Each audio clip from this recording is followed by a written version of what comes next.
Church. Sabihin nyo, Jesus Church. Ayan.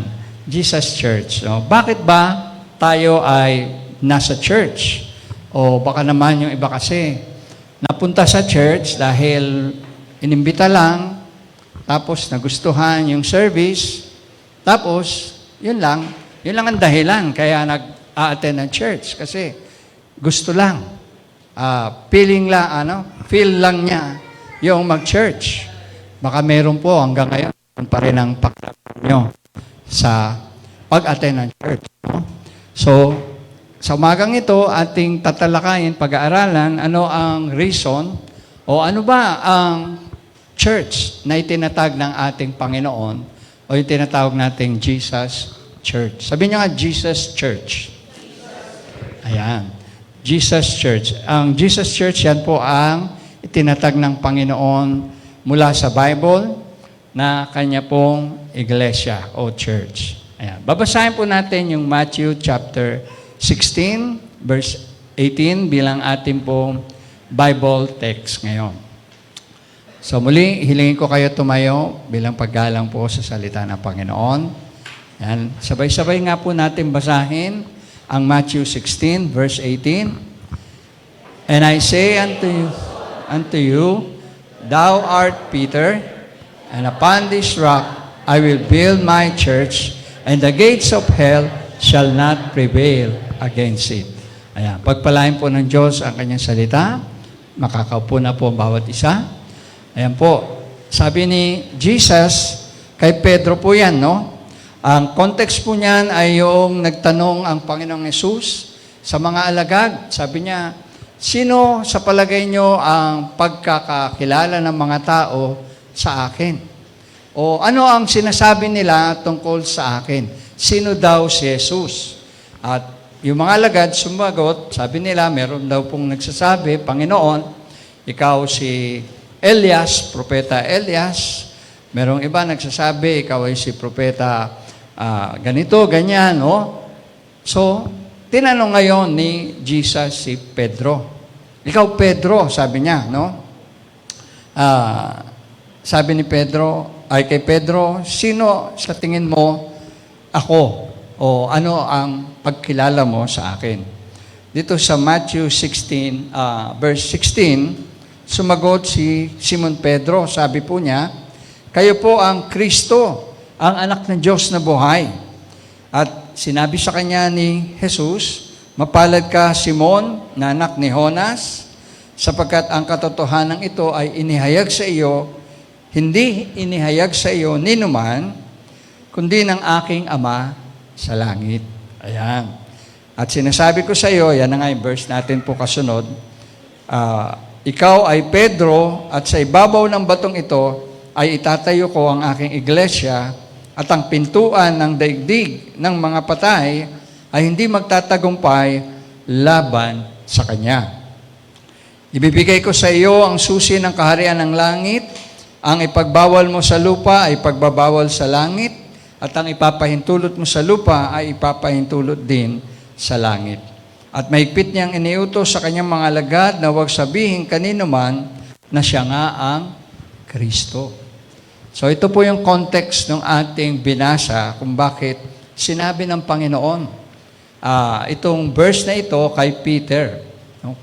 Sinasabi niya na siya ang Kristo o ang anak ng Diyos na buhay. At yan daw po ay revelation, hindi ng tao, hindi ng Ama sa langit. Sabi niyo nga, Ama sa langit. Ayan. At sinabi ni Jesus sa kanya, na ikaw ay Pedro, no? Sa batong ito, itatayo ko ang aking iglesia. Yung word itatayo, o sa English, I will build my church. Ayan po ay, sa mga teachers dito, ano bang tense yan? Past, present, o future? Konting review tayo. Past, present, future. Future. Meaning to say, hindi pa nangyayari. Nung sabihin ni Jesus yan, na I will build my church. Itatayo ko ang aking iglesia. He is referring to the future. No, meaning, hindi po yung time na nandito siya sa lupa. Ngayon, sabi pong ganon, the church, next slide, is composed of a company of people which God, through the Holy Spirit and the good news of the gospel, have been saved by the blood of Christ. So ito raw pong church na binabanggit ni Jesus ng Panginoon kay Pedro ay bubuin po siya ng mga tao na sabi po riyan, tao ng Diyos o people of God, no?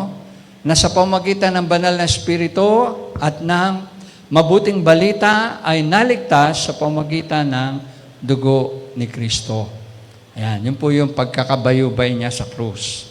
So, ang tanong, tayo ba ay kasama doon? Hello? Amen?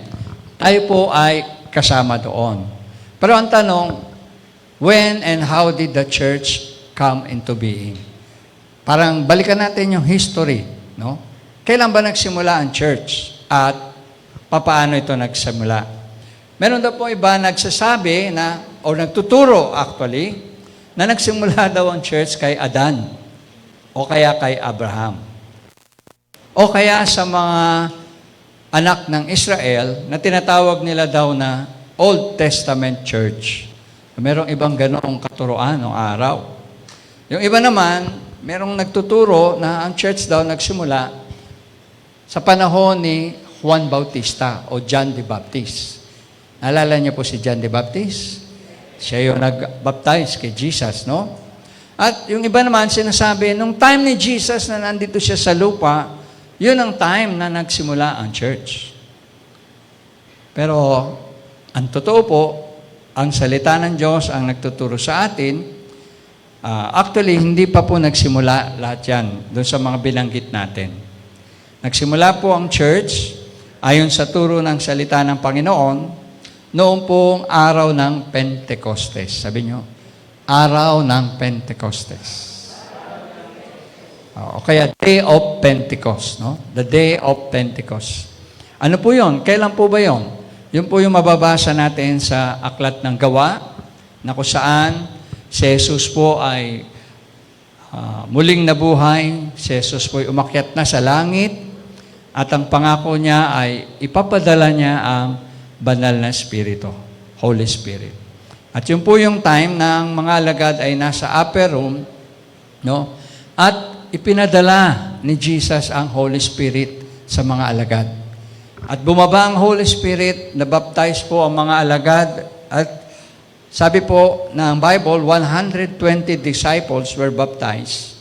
At pagkatapos nilang mabaptize, nag-speak in tongues sila, bumaba po sila, nawala po yung kanilang takot, hiya, yung pangamba nila na huhulihin sila o may papatayin sila, naging ano po sila, matapang po sila, bumaba doon sa upper room at nangaral si Pedro ng salita ng Diyos. At sabi po ng Bible, 3,000 ang naniwala at sumampalataya sa Panginoon. 3,000 were converted into the body of Christ. At doon po, sa time na yon, nagsimula ang tinatawag na church. Sabi niyo, church. So doon po unang tinawag na church ang mga believers nung time na nabaptize sila sa Holy Spirit at nung time na nangaral si Pedro at marami ang tumanggap sa Panginoon. Sabi pong ganon, it is through the baptizing work of the Holy Spirit that a person is placed into the body of Christ, the church. So, kung wala pa po yung Holy Spirit at that time, di pa bumababa, wala pa po yung church. Ang church ay nagsimula pagbaba ng banal ng Espiritu at pagbautismo sa mga mananampalataya. Kasi tayo pong lahat na nakakilala sa Panginoon, kaya po tayo na born again, kaya tayo nakakilala sa Panginoon dahil sa Holy Spirit. Sabi niya, Holy Spirit. Yun ang gawa o trabaho ng Holy Spirit, na tayo ay dalhin sa pamilya ng Diyos, na tayo ay makakilala sa Panginoong Jesus. Sabi po, this work commenced at Pentecost, kaya po Pentecost is the birthday of the church. Sabi niyo nga, Pentecost is the day of the church. Birthday of the church. Okay, ngayon, next slide po, tingnan natin. Yan. Sabi po dyan sa ating next slide, pwede po nating basahin. Ang church po ay galing siya sa Greek word na ecclesia, which appears 115 times in the New Testament. So, yan po, no? Sabing ganyan, yung Greek word na yan na ecclesia, 115 times sa New Testament. Yan po ay combination ng preposition. Yan, konting konting balik-aral.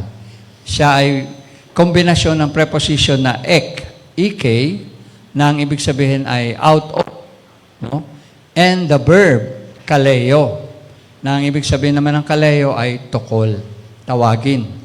No? Kaya pag pinagsama mo yung dalawang salita na yan na ek at saka kaleo, yan po ay magiging meaning niya ay to call out. Sabi niyo, to call out. To call out, no? At ito po ay tumutukoy sa anumang o sino man na tinawag mula sa anumang bagay. Yan din yung salitang ginamit po sa Israel nung sila ay lumabas mula sa Ehipto. No? Tinawag silang called out of Egypt. Ayan, called out of Egypt. So the church po, sabi ganyan, ay group of people who were called out of the world or from the world and into the kingdom of God. So, yun po, tayo bilang church, tinawag daw po tayo ng Panginoon mula sa sanlibutan patungo sa kaharian ng Diyos. Kaharian ng mahina yung Diyos niya. Kaharian ng yun, kaharian ng Diyos. No? Mula sa sanlibutan patungo sa kaharian ng Diyos. Sa Bagong Tipan po, New Testament, sinasabing ganon, the church designates primarily the congregation of God's people in Christ. So, sa Bagong Tipan, yan na po, pag binanggit na yung church, ito raw po yung kalipunan o kongregasyon. Parang ganito, tayo, no? Sama-sama na mga tinipon kay Kristo. Mga God's people in Christ. No? Who come together as citizens of God's kingdom for the purpose of worshiping God. Sabi niyo, worshiping God. Ayan. Kanina, di ba, umawit tayo, nagpuri tayo, pumalakpak tayo. Lahat po na ito ay bahagi ng ating worship sa Panginoon. Sabi niyo, worship. No, ang mga tumatayo dito, nagpapaawit, no, nililid tayo sa worship. At yung iba naman sumasayaw dito sa harapan, ay inihahandog din nila yung kanilang talento bilang pagsamba sa Panginoon. Ngayon, tayo naman na kongregasyon, sa puso natin, pag umaawit tayo, nawa, hindi lang tayo umaawit basta for the sake of awit. Nakanta lang tayo ng kanta, nawa, yung mensahe ng awit ay sinasa puso natin.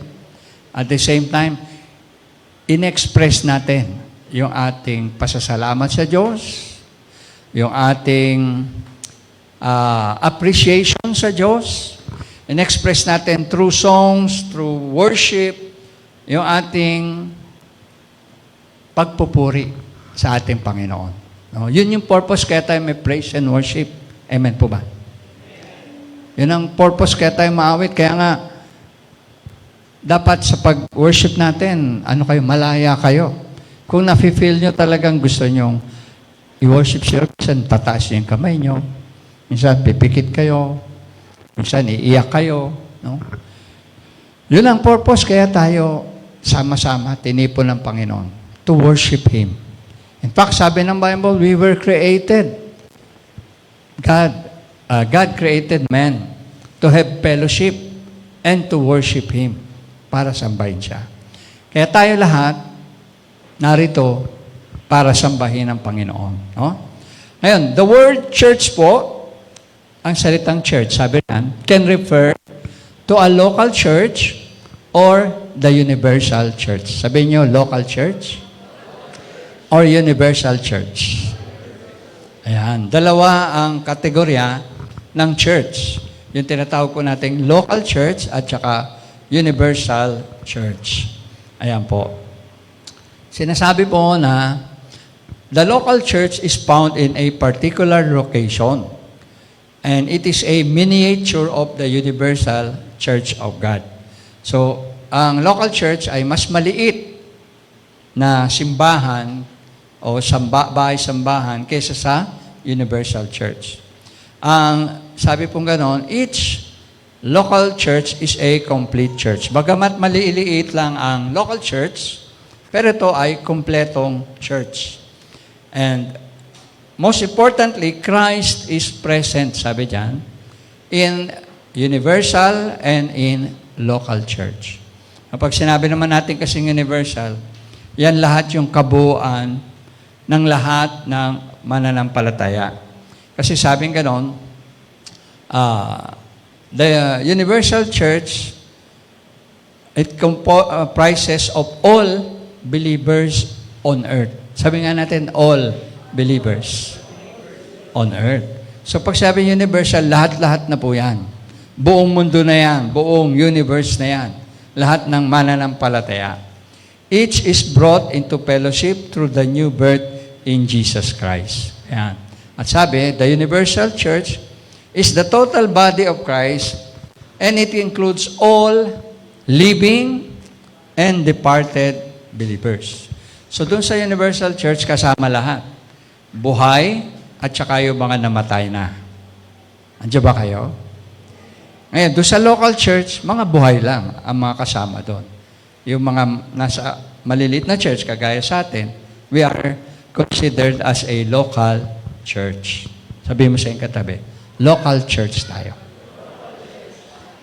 Pero, belong din tayo sa universal church. Amen. Yan. Ngayon, meron po sa Bible mga tinatawag na terms and figures of speech regarding sa church. No, there are several terms and figures of speech regarding the church. Ito yung mga paghahalintulad o pangalang binigay sa church sa Bible. Ano-ano po ba yan? Number 1, ang church ay tinatawag na the people of God. Sabihin nyo, the people of God. Ayan. Tayo po tinatawag na bayan ng Diyos o people of God. Why? Because the church is presented as the people of God, the company of redeemed believers made possible by the death of Christ. Ayan. It is a pilgrim people. It is a pilgrim people no longer belonging to this earth or world, but whose first function is to stand as a community in a living personal relationship with God. Yan. Sa madali po't salita, kaya tayo tinatawag na people of God dahil tayo ay tinubos ni Kristo sa kanyang pagkabayubay sa krus. Tayo yung kanyang niligtas sa krus, binigyan ng kapatawaran, buhay na walang hanggan. Tayo po yung kanyang pinili. Sabi mo sa iyong katabi, pinili ka ng Diyos. Ayan. We were chosen. In fact, sabi ng Bible, even before the foundation of the world. Yan po yung predestination theology. Na bago ka pa pinanganak, bago pa ginawa ng Diyos ang buong sanlibutan, pinili na niya ang kanyang mga anak. At mapalad tayo na napasama tayo ron. Amen. Na sa dinami-dami ng tao sa mundo, pinili tayo ng Diyos. Niligtas tayo ng Diyos. At minahal tayo ng Diyos. Amen po ba? Pwede ba natin palakpakan ang ating Diyos? Hallelujah! Purihin si Yahweh. Purihin ang Panginoong Yesus. Dakila ang ating Diyos. Amen? At sabi po, yan, tayo ay pilgrim people. Anong ibig sabihin ng pilgrim people? Mga manlalakbay. Mga traveler lang. Sabi mo sa iyong katabi, traveler tayo. Ayan. Big sabihin, dumadaan lang tayo dito sa mundong ito. Hindi ito ang ating destinasyon. Hindi ito ang ating final home. Meron tayong tahanan na inihanda ang Diyos. At yun ay nasa langit. Amen po ba? Hello? Sabi po ng John 14, ako ay aakyat sa Ama upang ipaghanda ko kayo ng matitirhan. At ibig sabihin po noon, hindi tayo habang buhay dito sa lupa. Tayo ay dadalhin ng Diyos sa Kanyang kaharian. People of God. Sabihin niyo, people of God. Ayan. Number 1, tayo ay people of God. Number 2, natawag sa church is the temple of God and of the Holy Spirit. The temple of God and of the Holy Spirit. Sabi po, because of Jesus' sacrifice of Himself on the cross, God now has a dwelling place in the hearts of His people. Ayan. The church as the habitation of God speaks of its privilege. As a house of God, sabi, and as a members of the family of God, it speaks of responsibility. Sabi niyo, responsibility. Ayan. And as a house of God, sabi po, or as a temple of God, holiness is demanded from its members. Ayan. Nung araw po, sa Old Testament, ang Diyos ay tumitira sa tabernakulo o tabernacle, no? Nandoon, nananahan ang presensya ng Diyos. Sa panahon nila Propeta Samuel, nila Haring David, yung pong Ark of the Covenant, nandoon ang presensya ng Diyos. At yun ay nilalagay nila sa gitna ng tabernakulo. Sa gitna yun. Tapos sila ay nasa paligid, nakakampo. And then later on, nung nakapagpatayo ng templo si Haring Solomon, inilipat sa templo ang presensya ng Diyos. At doon sumasamba sa Jerusalem ang mga bayan ng Diyos. Ayon, nung nasira, nawasak yung templo, 70 AD ng mga Romano, wala na silang lugar na sinasambahan na kung saan ang presensya ng Diyos ay naroon. Kaya dumating si Jesus, di ba? Wala pong templo noon. Sa sinagoga lang sila sumasamba. At nung si Jesus ay pinako sa krus, namatay, muling nabuhay, umakyat sa langit, pinadala niya ang kanyang banal na Espiritu. At ang banal na Espiritu ang siyang nananahan sa ating mga buhay. Andiyan ba kayo? Kaya nga, sabi, pag ang Holy Spirit ay sumasa atin, sabi po, ito ang patunay na tayo ay mga anak ng Diyos. Siya yung nagpapatunay sa atin na tayo ay kabilang sa pamilya ng Diyos. Na tayo ay mga anak ng Diyos. Kaya sabi diyan, pagdating sa church, o panahon na ng church, hindi na sa building naninirahan ang presensya ng Diyos. Kundi saan na po? Sa puso ng mga tao.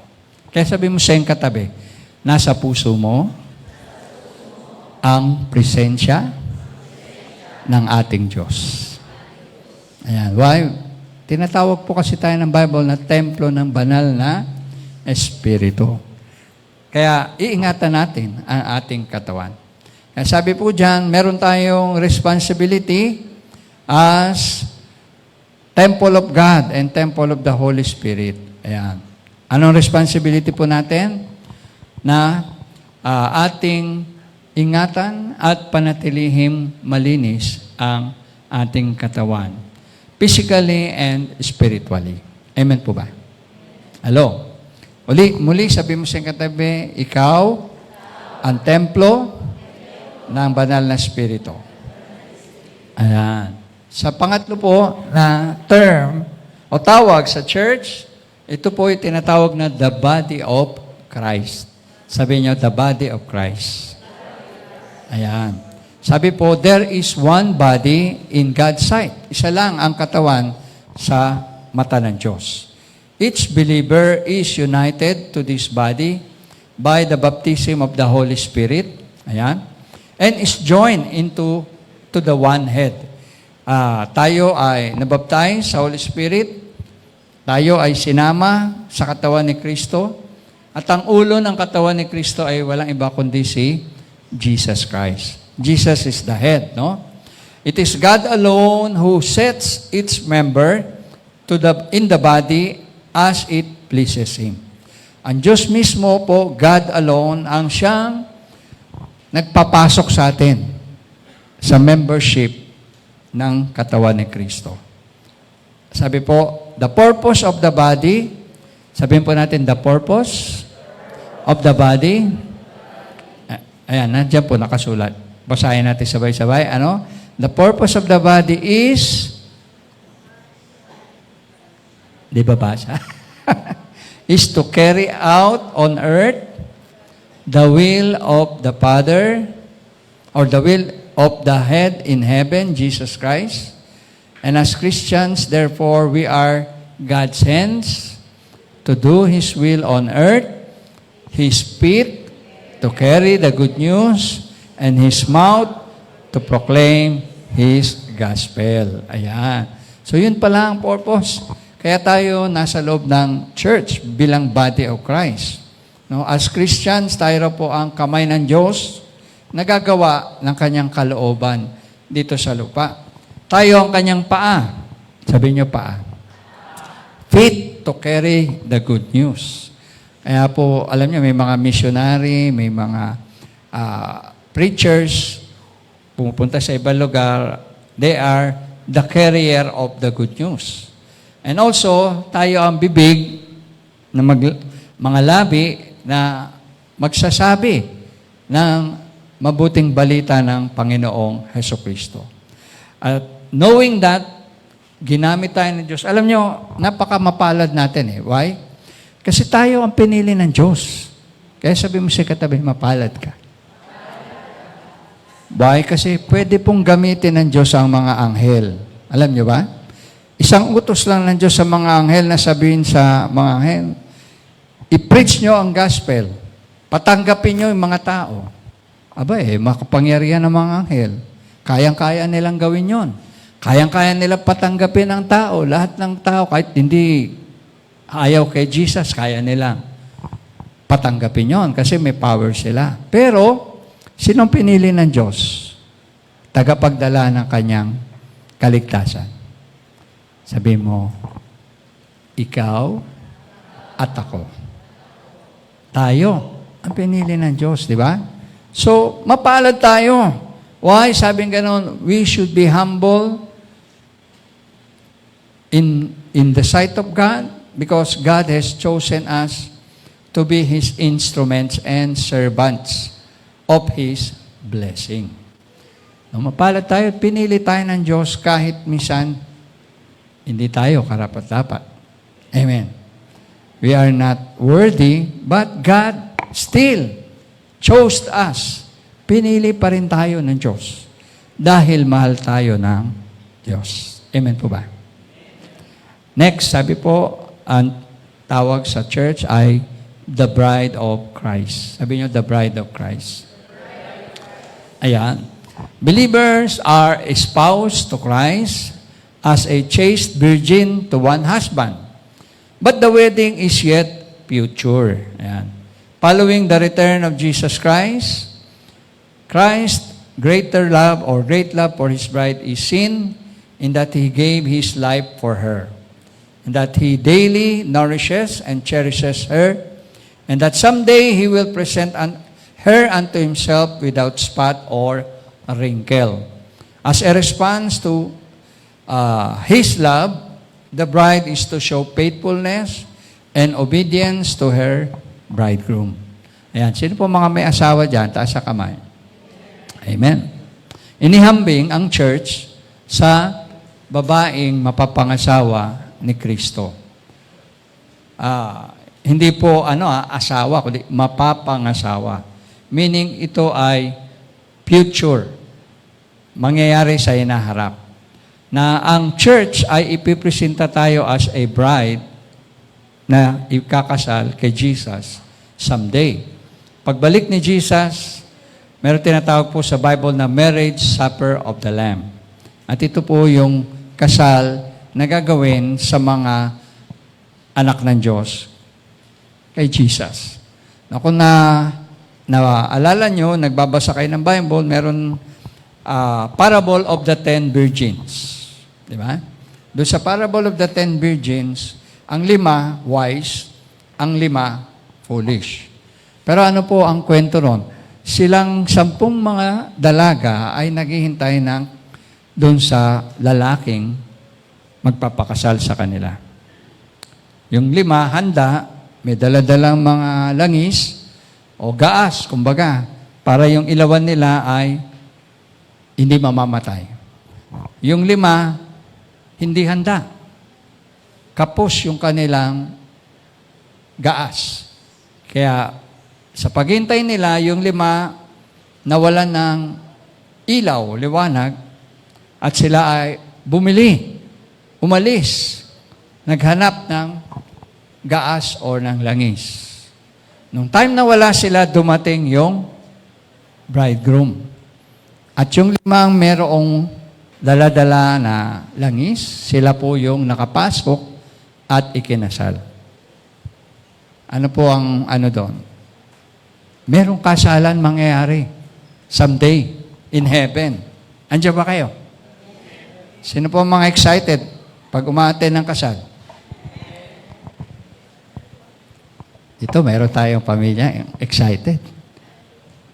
Kasi meron ikakasal. I-reveal na ba natin? Ayan po, mamaya, pag-pray natin, no? Si Eileen at saka si Christian, kakasal po sila next week.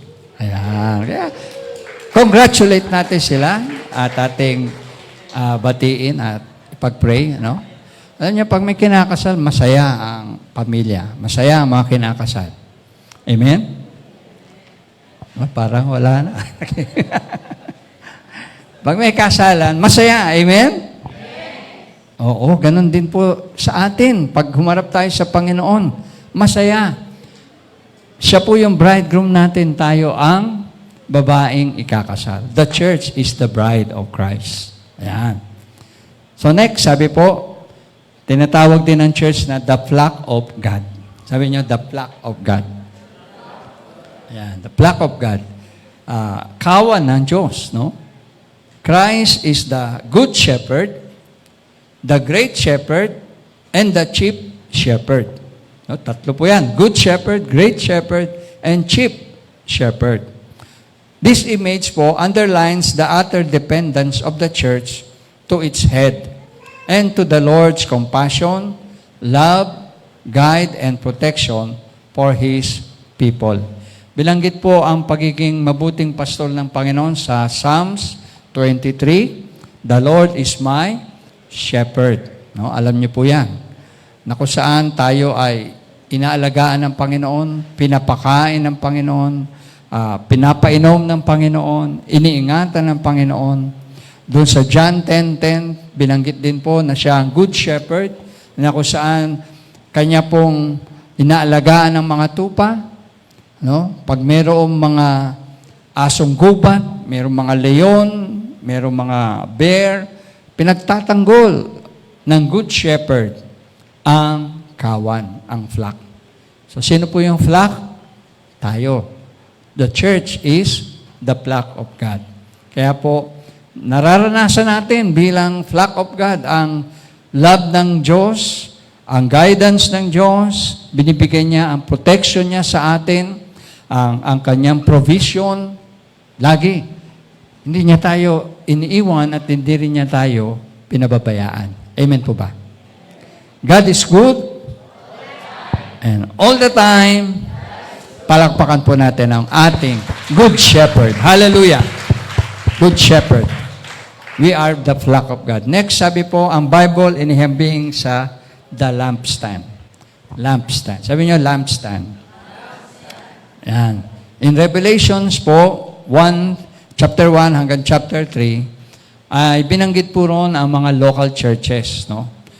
Each local church is likened to a lampstand. Inihalin tulad daw po ang church sa isang ilawan. The whole company or the whole church should reflect the light of God. Even as individual saints, we are to shine as light bearers. Tayo nga, ano nga ba pangalan ng church natin? Lighthouse. Lighthouse. Yan po, inihambing ang church sa isang ilawan, lighthouse, o isang lampstand. Ang lighthouse, kung naaalala nyo, yan po ay nasa tabing dagat lagi. Anong purpose ng lighthouse? Yan po ang umiilaw sa gabi para sa ganon yung mga malalaking barko ay hindi po sila maligaw at masadsad sa pangpang. Yun po yung tinitingnan nila na kapag may lighthouse, alam nila na malapit na sila sa pangpang. At yun ay nag-guide sa malalaking barko. Tayo as a church, sinasabi po diyan na tayo ang magre-reflect. Sabi niyo, magre-reflect. Pag sinabi po natin reflect ay yung parang sa salamin, no? Yung liwanag, nagre-reflect. Kasi tayo po ay walang sariling liwanag. Ang liwanag na ating ire-reflect ay liwanag ni Kristo. Amen po ba? Liwanag ng Diyos. Ire-reflect lang natin yon para yung iba na nasa dilim ay maliwanagan. Yung iba na nadidimlan ang isipan, maliliwanagan.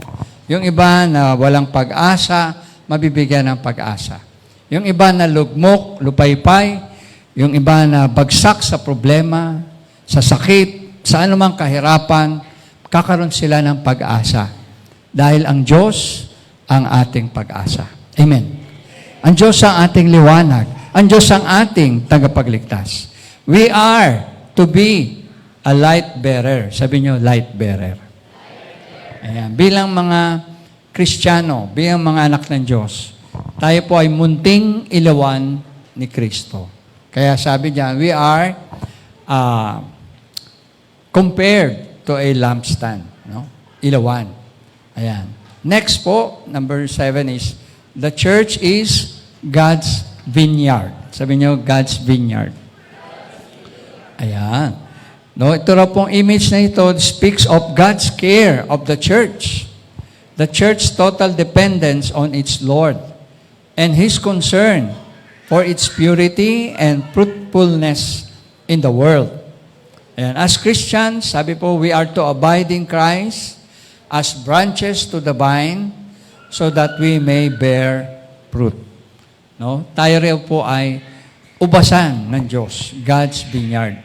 Doon sa John 15, binanggit ni Jesus na siya ang vine and we are the branches. Siya ang puno, tayo ang mga sanga. At kapag tayo nakadugtong sa Kanya, nakaugnay sa Kanya, nakakapit sa Kanya, tayo ay mamumunga. And apart from Him, we can do nothing. Kung tayo hiwalay kay Kristo, kung tayo hindi nakadugtong kay Kristo, abide kay Kristo, hindi tayo nananatili kay Kristo, ang ginagawa po sa sanga na yon ay pinuputol at itinatapon sa apoy. Andiyan pa kayo. So mahalaga bilang church, lagi tayong nakakonekta sa Panginoon. Lagi tayong naka-abide in Christ. Nananatili. Hindi tayo umaalis, hindi tayo nagbabago, hindi tayo nagbabackslide. Hindi tayo lumalayo sa Panginoon. Amen po ba? Hanggat nasa Panginoon tayo, tayo po ay ligtas palagi. We are called, God's vineyard. Next, we are called also, the church is the kingdom of God. Sabi niyo, the kingdom of God. Ayan, ang church ay kumakatawan sa kaharian ng Diyos. No, sa Old Testament po, prophesy na the coming day in which God will affirm His royal authority and kingdom among men. Binanggit daw po sa Old Testament na darating ang panahon Ang kaharian ng Diyos ay makikita dito sa lupa. Matatanghal sa lupa. At ang kaharian ng Diyos ay maghahari sa puso ng mga tao. Andiyan ba kayo, mga tao? Maghahari sa puso natin ang kaharian ng Diyos. At sabi po, pinoclaim ito ni Jesus, yung arrival of this era, which will be fully realized at His glorious return. Ayan, magiging kompleto po ito sa pagbabalik ng Panginoon. Pero habang nandito tayo sa mundong ito, sinasabi po ng church is like an army, no? Involved in a spiritual conflict, fighting with the sword and power of the Spirit against Satan and sin. So habang inintay natin yung pagkakompleto ng kaharian ng Diyos na pangako ng Panginoon, andito tayo, nakikipaglaban tayo dito sa lupa. No, we are like an army of God fighting against Satan and sin. Kaya, sabi nga, para maisulong ang kaharian ng Diyos, kinakailangan ang kapangyarihan ng Diyos ay mahayag, makita sa kanyang mga anak. Kaya, sabi nga ni John the Baptist, kung naalala nyo, nung siya ay nagbaptize, bago binaptize si Jesus, sabi niya, repent, for the kingdom of God is at hand. Magsisi kayo sapagkat ang kaharian ng Diyos ay narito na, referring to Jesus Christ. Kaya mga kapatid, tayo ngayon bilang church, we represent the kingdom of God. Amen po ba? Next is, we are also called the family of God. Sabi niyo, the family of God. Ayan. Ito pong image na to reminds us of how high privilege, our high privilege as sons and daughters of the eternal God. It also speaks of our mutual relationship as members of one family, and that we are to trust our Heavenly Father for all our needs. Ayan. Tayo na po'y tinatawag na pamilya ng Diyos. Family of God. Kasi nga, the moment tinanggap natin si Jesus, sabi po ng John chapter 1 verse 12, and to those who receive Him, to them He gave them the power to become children of God. Sabi niyo, children of God. So kung children of God tayo, we are in the family of God.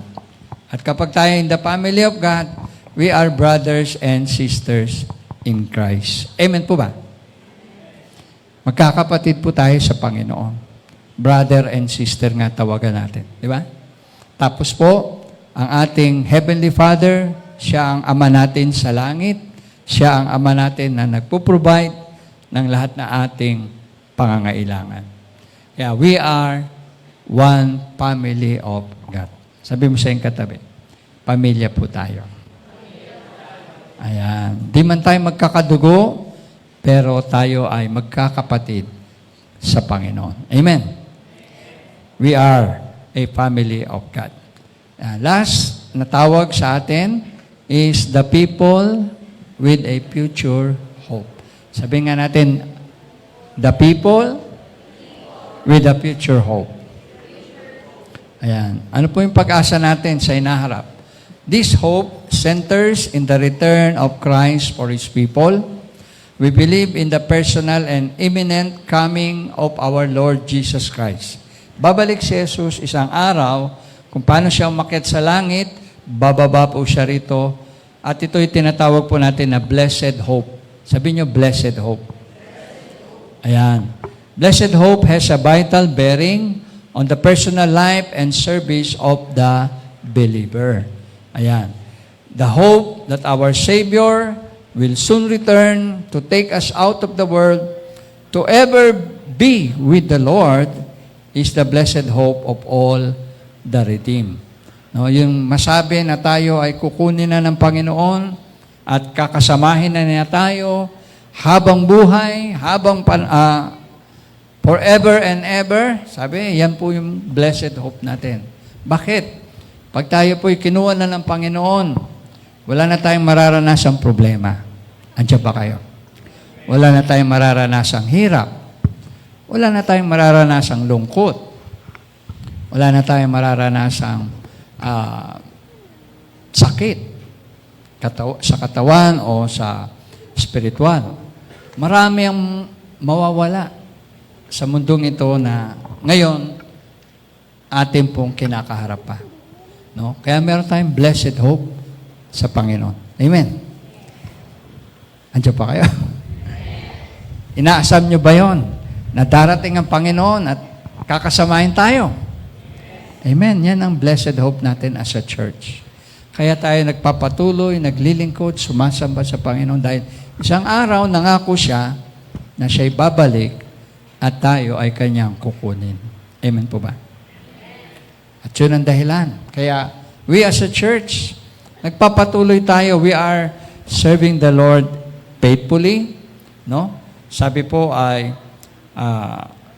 the church is both invisible and visible. The church invisible is the body of true believers united by their living faith in Christ.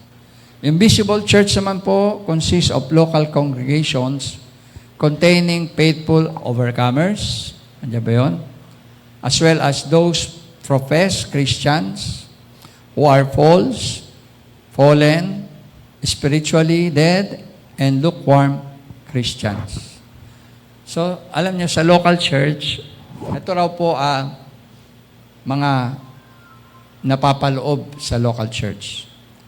Meron pong mga faithful, sabihin niyo faithful, mga matapat na mga anak ng Diyos, mga naglilingkod ng buong puso, nagmamahal sa Diyos. Pero, meron din daw po mga napahalo na mga hindi. Sila po yung tinatawag na false, fallen, spiritually dead, or lukewarm. Sa Bible, mayroong binanggit si Jesus na ang damo at ang trigo ay nagkasama sa isang taniman. Sabay-sabay tumutubo ito. At meron din binanggit sa Bible si Jesus na ang isang kawan ay minsan mayroong tupa at mayroong minsan kahalong mga kambing.